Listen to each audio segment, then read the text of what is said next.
ഒരു സ്റ്റെയിൻ റിമൂവിങ്ങിൽ ഏറ്റവും കൂടുതൽ ശ്രദ്ധിക്കേണ്ട ഒരു കാര്യമുണ്ട്, ഇത് പടരുന്നുണ്ടോ എന്ന്. നിങ്ങളിപ്പോൾ ഇപ്പോൾ ഒരു വെള്ളം എടുത്തിട്ട് ഒരു നോർമൽ സർഫസിൽ ഇങ്ങനെ ലൈറ്റായിട്ട് ഒരു ഡ്രോപ്പ് ചെയ്യുവാന്ന് വിചാരിക്കും. ഇതിപ്പോൾ പേപ്പർ ആയതുകൊണ്ട് ഒരു രീതിയിൽ സ്പ്രെഡ് ആവില്ല. ക്ലോത്തും എപ്പോഴും അങ്ങനെയാണ്. അബ്സോർവിങ് ഏരിയ ആണെന്നുണ്ടെങ്കിൽ നിങ്ങൾ വിചാരിക്കുക ഒരു ഡ്രോപ്പ് ഇടുന്ന സ്ഥലത്ത് ഈ സാധനം പടർന്ന് ഏരിയ കൂടുതലാകാനാണ് സാധ്യത. ഇപ്പം ചിലപ്പോൾ ഇതുമേ തന്നെ ഫുഡ് സ്റ്റെയിൻസ് ഒക്കെ കുറച്ചിങ്ങനെ ഇരിപ്പുണ്ട്. അതിനാദ്യമേ നമ്മൾ ഡ്രൈയിൽ തന്നെ കളയണം.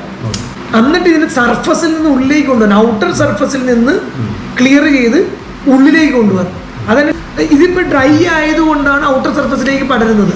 നേരെ മറിച്ച് വിറ്റാണെങ്കിലാ പടരില്ല. സ്പോട്ട് ചെയ്യുമ്പോൾ നിങ്ങൾ എപ്പോഴും ശ്രദ്ധിക്കുക, ഔട്ടർ സർഫസിൽ നിന്ന് ചെയ്ത് ഉള്ളിലേക്ക് കൊണ്ടുവരണം. അപ്പോൾ നിങ്ങളുടെ സ്പോട്ട് ഈസി ആയിട്ട് നിങ്ങൾക്ക് ക്ലിയർ ചെയ്യാൻ പറ്റും.